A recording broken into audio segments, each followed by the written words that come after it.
ইসলাম ধ্বংস করতে জামায়াতই যথেষ্ট, ক্ষমতায় এলে জামায়াত তাদের আকীদা চাপিয়ে দিতে পারে, এ নিয়েও আপনারা বিভিন্ন সময় আশঙ্কা প্রকাশ করেছেন। তিন জিনিসের নাম শিবির: বেয়াদব, বেআমল এবং উচ্ছৃঙ্খল। এই তিন জিনিসের সমন্বয়ে শিবির হয়। আসলে জামায়াতে ইসলামের সাথে আপনাদের রাজনীতিটা কোন সুতায় গাঁথা হচ্ছে?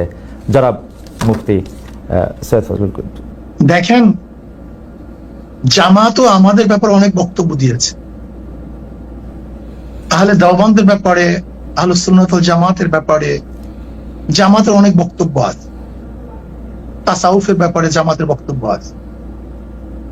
জামাত সেই বক্তব্য থেকে এক তিল পরিমাণ পিছপা হয়নি। আর আমরাও বিগত দিনে যে বক্তব্য দিয়েছি এবং আমাদের মুরব্বীরা যে বক্তব্য দিয়েছেন, তার থেকে আমরা এক চুল পরিমাণ এখন পর্যন্ত আপনার সাথে কথা বলা পর্যন্ত পিছপা হয়নি। যদি জামায়াত ক্ষমতায় যায়, প্রথম কওমি মাদ্রাসা বন্ধ করবে, এটা তাদের ফার্স্ট টার্গেট। এই জামাত যেখানে সেখানে লাগবে, যেখানে ইসলাম ধ্বংস হয়ে যাবে। আমরা যখন মতানৈক্য করি, যেমন ধরে নেন আপনার সাথে আমরা জমি নিয়ে দ্বন্দ্ব হতেই পারে, কিন্তু তখন দরকার কি দলিলের। ঠিক আপনার সাথে আমার একটা কোনো একটা মতানৈক্য হতেই পারে, ইসলাম নিয়ে আমি বলে আমি সঠিক, আপনি বলে আপনি সঠিক, এটা আমি আশ্চর্য হওয়ার কিছু নেই।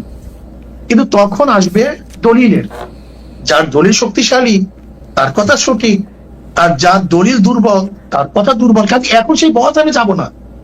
রাইট, এখন সেই বহসের জায়গা না। রাইট, আমি মূল ভিত্তি বললাম। রাইট, মূল ভিত্তি দলিল। ওকে ওকে ওকে ওকে ওকে কিন্তু আমরা একদিন আপনার কাছে আলাদা করে শুনবো, আজকে সেটার জায়গা না। মানে দলিলও যে সাবজেক্ট টু ইন্টারপ্রিটেশন, ওইটার আমরা কি করবো? ধরেন আপনার ইন্টারপ্রিটেশন আর আরেকজনের ইন্টারপ্রিটেশন একই দলিলের যে আলাদা হইতেছে, সেইটারও আমরা আসলে কি করব? কারণ হচ্ছে যে এর জন্য যে যেটা মানবে, যে যেটা মানবে, যে যেটা মানবে। ওকে, কেউ যদি এফ এ মানে আর আর এস মানে, হ্যাঁ, সিএস মানে, তখন আমরা বলবো এখন বিএস হয়েছে তুমি বিএস মানো। ওকে, ঠিক আছে। সিএসআরএস এবং বিএস দিয়ে সুন্দর উদাহরণ দিয়েছেন। আমরা একটু পরবর্তী প্রসঙ্গে আসি। এনসিপি নেতা জনাব হাসনাত আব্দুল্লাহর আহ্বানে সাড়া দিয়ে আপনারা আওয়ামী লীগ নিষিদ্ধের আমলে মানে আন্দোলনে যমুনা ও শাহবাগে গিয়েছিলেন। সেখানে হাত পাকা হাতে অনেককে আমরা দেখেছি।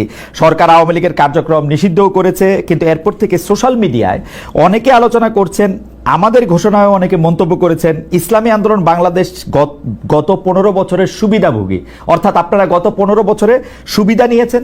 বিএনপি জামাত বর্জন করেছে এমন কিছু স্থানীয় নির্বাচনে আপনারা অংশ নিয়েছেন। আপনাদের অনুষ্ঠানে সাবেক তথ্যমন্ত্রী, যাকে আসলে নানা মানে পররাষ্ট্রমন্ত্রীও বটে, যাকে নানা অভিধায় অভিহিত করা হয়, সেই ডক্টর হাসান মাহমুদের মতো প্রভাবশালী বিতর্কিত আওয়ামী লীগ নেতার পুরনো ভিডিও এখনো আমরা দেখতে পাচ্ছি, যেখানে তারা আপনাদের সঙ্গে বসে আছেন। কেউ কেউ এমন মন্তব্য করছেন, যখন যারা ক্ষমতায় থাকে আপনাদের সঙ্গে, আপনারা তাদের সঙ্গে তাল মিলিয়ে চলেন। একটু আপনার মন্তব্য শুনবো। এইটা ভুল বলছেন। যখন যারা ক্ষমতায় থাকে ইসলামী আন্দোলন তাদের সমস্ত সমস্যাগুলি, দুর্নীতিগুলি তুলে ধরে, এইটা বলতে পারেন। আচ্ছা, আপনি কি দেখেছেন সেখানে শুধু হাসান মাহমুদকে, সেখানে কি বুলু সাহেবকে দেখেন নাই? দেখছি, আমার পাশে দেখছি। তা সেটা বললেন না কেন? না, বুলু সাহেবকেও দেখছি। হাসান আমার স্বরাষ্ট্রমন্ত্রীর সাথে, স্বরাষ্ট্রের সাথে। জি, আপনি বলেন, আপনি শেষ করেন, তারপর আমি বলবো। আমি শেষ করি। আপনার হাসান মাহমুদ সাহেবের সাথে আমার বক্তব্য এসে মানে আমাদেরকে বসতে দেখছেন, কিন্তু তারপরে আমি যখন বক্তব্য দিয়েছি, তখন এই বক্তব্য দিয়েছিলাম সেটা তো তুলে ধরলেন না। ওই একই স্টেজ আপনি দেখুন সেই বক্তব্য, যে আপনারা বিএনপি বলছেন আমরা এইটা করছি, আওয়ামী লীগ বলছেন আমরা এইটা করছি, কিন্তু কে কত দুর্নীতি করছেন সেটা তো বললেন না। ওই স্টেজে বক্তৃতা দিয়েছি, আপনি শোনেন সেই বক্তৃতা।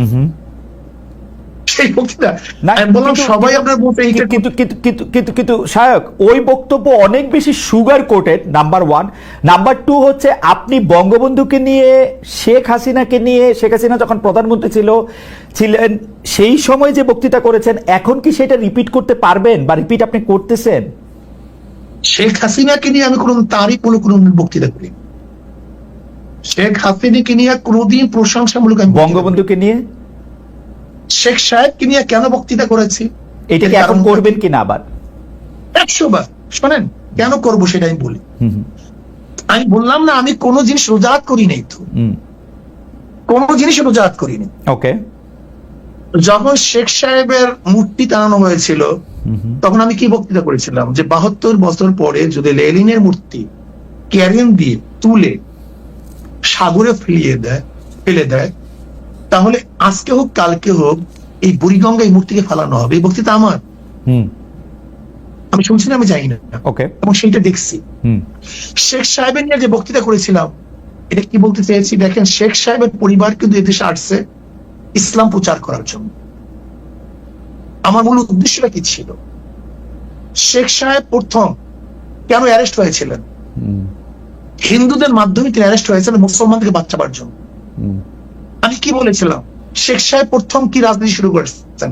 মুসলিম লীগ, পাকিস্তানের পক্ষে রাজনীতি শুরু করেছিলেন শেখ সাহেব। তিনি এইটা করছেন সেইটা করছেন বলছিলাম কেন? নাস্তিকরা শেখ সাহেবকে ধর্মনিরপেক্ষবাদ নাস্তিক পন্থী বানাবার চেষ্টা করছিল। আমি আওয়ামী লীগকে তখন স্মরণ করে দিতে চাই, মূল ভুলবেন না, এদের পরিবার ছিল ইসলামের দাওয়াতে, কিন্তু সেখান থেকে ভেঙে যদি তারা নাস্তিকতাবাদ ধর্মনিরপেক্ষতা চাপিয়ে দেয়, তার মানে নিজের সাথে সে আত্মঘাতী করছে।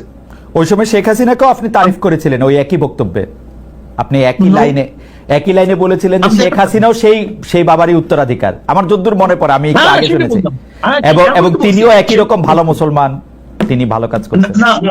এইটা বলিনি, আমি বলছি সেই পরিবারে, ওকে, আমি তার পরিবারকে ইঙ্গিত করে তাকে সজাগ করতে চেয়েছি যে আপনার বাবা দাদি দেখলে মুসলমান, তারা পীর ছিলেন, তারা দাওয়াত দিয়ে এসছেন, আপনি ইসলামের খেলাফ, ইসলামের বিরোধী কোনো কাজ করতে পারেন না। যেরকম কোন ছেলেকে কেউ যদি সতর্ক করায় তখন তার বাপ দাদার কথা বলে, তোমার বাবা এরকম ছিল, দাদা এরকম ছিল, তুমি এই কাজ করতে পারো না। আমার এটি উদ্দেশ্য ছিল।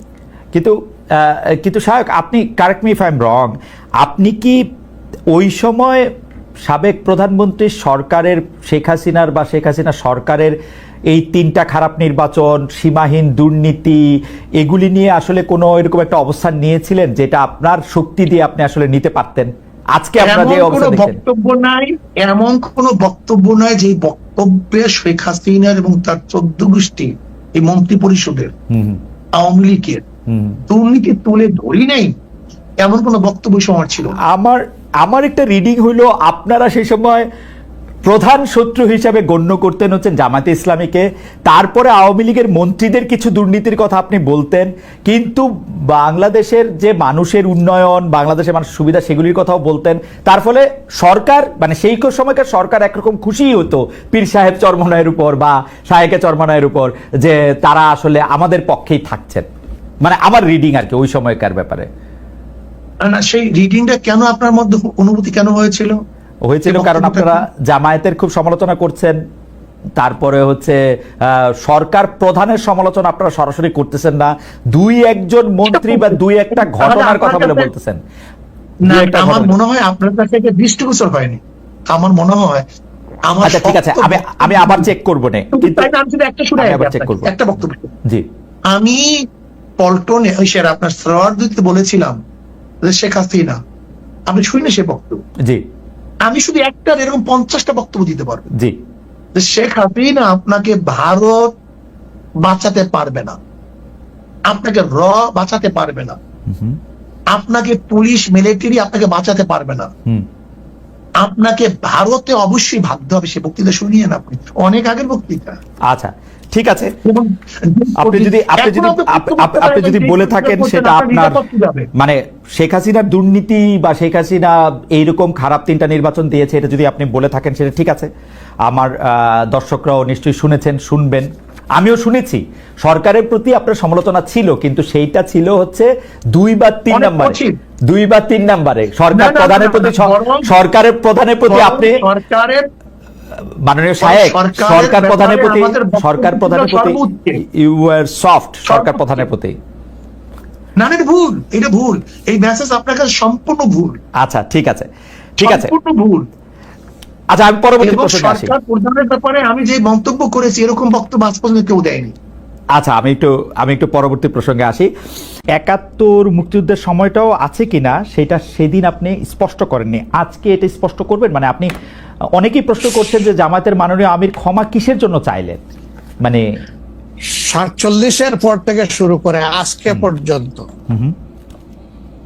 শুধু 71 না, 47-এর পর থেকে শুরু করে আজকে পর্যন্ত আমাদের দ্বারা যত মানুষ যত জায়গায় কষ্ট পেয়েছে, কেউ যদি ক্ষতিগ্রস্ত হয়ে থাকে, সেই মানুষগুলো তাদের সকলের কাছে আমি বিনা শর্তে ক্ষমা চেয়েছি। কেন ক্ষমা চেয়েছি? আমরা মানুষ, ইন্ডিভিজুয়াল মানুষ যেমন ভুল করতে পারে, মানুষের সমষ্টি একটা দলেরও বিভিন্ন ভুল সিদ্ধান্ত থাকতে পারে। কোনটা ভুল কোনটা সঠিক ইতিহাস এটা নির্ধারণ করবে। আজকে যেটাকে ভুল বলা হচ্ছে, কালকে এটাই হয়তো সবচেয়ে বড় সঠিক হিসাবে প্রমাণিত হবে। আর ইতিহাসের পালাবদলে রাজনীতিতে সবাই জিতে না, কেউ জিতে কেউ হারে।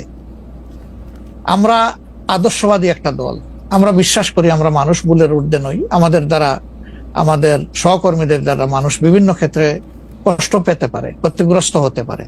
আমি সব কিছুর জন্য কোনো শর্ত আরোপ না করেই মাপ চেয়েছি। ওকে, মানে 47 এবং থেকে মাপ চাওয়ার মধ্যে কোনো পরাজয় নাই, লজ্জা অবশ্যই নাই। 47 থেকে আজ পর্যন্ত যে কোনো কিছুর জন্য মানুষ আপনাদের কাছ থেকে যদি কোনো ধরনের আঘাত পেয়ে থাকে, তার জন্য আপনি দুঃখ প্রকাশ করেছেন বা ক্ষমা চেয়েছেন। এর ভিতরে সব ঢুকে গেছে, কোনো কিছু বাদ নাই। ওকে, এভরিথিং ইনক্লুডেড। আচ্ছা, এবং এটা আনকন্ডিশনাল, মানে অ্যাপোলজি দিয়ে আনকন্ডিশনাল পার্ডন সিক করেছে।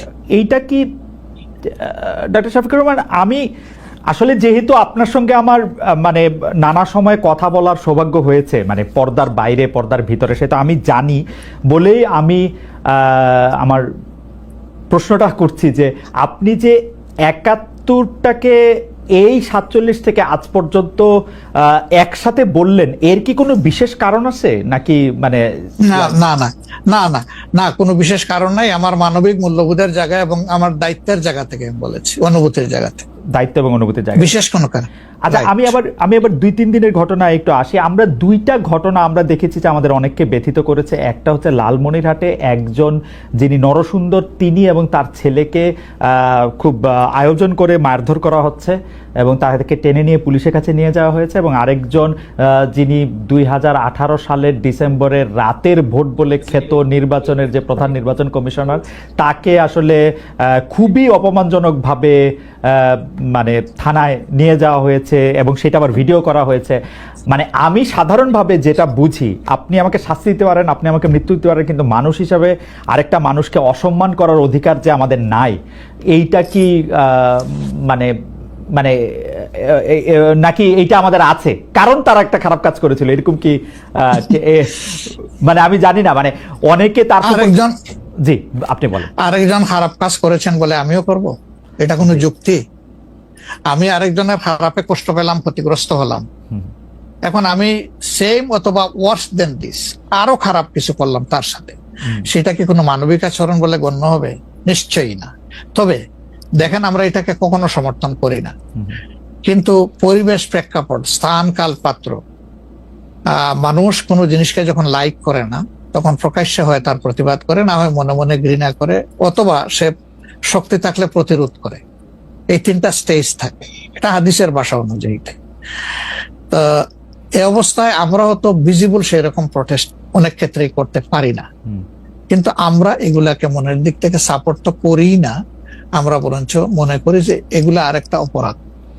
ডেফিনেটলি সিইসি যিনি ছিলেন, তিনি তো একজন মানুষ, তিনি এই রাষ্ট্রের একজন সিভিল সার্ভেন্টও ছিলেন এবং উঁচু পর্যায়ে তিনি দায়িত্ব পালন করে তিনি রিটায়ার করেছেন। তিনি নিশ্চয়ই কাজ ভালো করেন নাই, অনেকগুলা খারাপ কাজ করেছেন। সেই সময়টা জনপ্রত্যাশার এগেনস্টে গিয়ে করেছেন, সত্য তথ্যের উপর না থেকে অসত্য তথ্য তিনি তার সংস্থা থেকে বলেছেন, সেগুলো সব খারাপ। তো তার জন্য তো আদালত আছে, কিন্তু আদালতে যাবেন, আমি তাদেরকে আদালতে নিয়ে যাই, আইনের আওতায় নিয়ে যাই, কিন্তু আইন আমার হাতে আমি তুলে নেবো কেন? এটা তো কোনো অবস্থায় আমরা সমর্থন করবো না। এই জন্য আপনার স্মরণ থাকার কথা, 5 তারিখ রাত্রেই আমরা ঘোষণা করেছি যে ব্যক্তিগতভাবে আমরা কারো উপর থেকে কোনো প্রতিশোধ নেব না এবং আমরা নেইনি। আমাদের 2-1টা ব্যতিক্রম ঘটনা ঘটেছে, আমরা তাদেরকে শাস্তি দিয়েছি, আমরা ছাড় দেই নাই কাউ। আমাদের এই ঘটনাগুলো র্যান্ডম না, ব্যাপক না, 2-1টা বিচ্ছিন্ন ঘটনা, আমরা কাউকে ছাড় দেই। আমরা যেহেতু আপনার সময় কম, আমরা দ্রুত একটা বিষয় থেকে আরেকটা বিষয়ে যেতে হচ্ছে। সম্প্রতি আপনি একটি ভাষণে বলেছেন, আমি এখানে ছোট্ট একটু অ্যাড করতে চাই। জি প্লিজ। এই যে মব, যেটাকে এখন মব বলা হচ্ছে, এর চাইতে কিন্তু আরো নিকৃষ্ট মব কিন্তু গত 15.5 বছর মানুষ প্রত্যক্ষ করেছে। ইভেন আপনাদের সাংবাদিকদের সাথে হয়েছে, আরো অনেকের সাথে, পলিটিশিয়ানদের সাথে তো এগুলো কোনো ডাল ভাত, কোনো ব্যাপারই ছিল না, সিভিল সোসাইটির না, মানুষের সাথে, হয়েছে, শিক্ষকদের সাথে। আপনার কিন্তু মনে আছে ওইগুলা দিয়ে আমরা এটাকে জাস্টিফাই করতে চাই না, না। হয়েছে বলেই আমরা সবাই মিলেই কিন্তু এগুলি প্রতিরোধ করেছি, প্রতিবাদ করেছি। Right. আসলে যে যার Right. জায়গা থেকে প্রচন্ড ভাবে জি, প্রতিবাদ করেছে। আমার মনে আছে ডয়েচে ভেলেতে থাকতে আমি একবার শেখ হাসিনার নাম করে এতবার বলতেছিলাম যে কেন তিনি এটি করবেন, কেন তার এটি সমালোচনা করা যাবে না, এবং কেন তার এটা, মানে আমার মনে আছে যে মানে হ্যাঁ।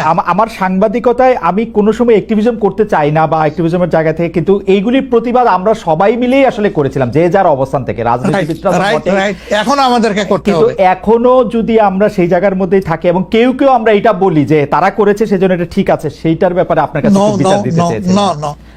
প্রশ্নই ওঠে না, এটাকে সাপোর্ট করা যাবে না। Okay. আরেকজন অন্যায় করেছে তাই আমি আরেকটা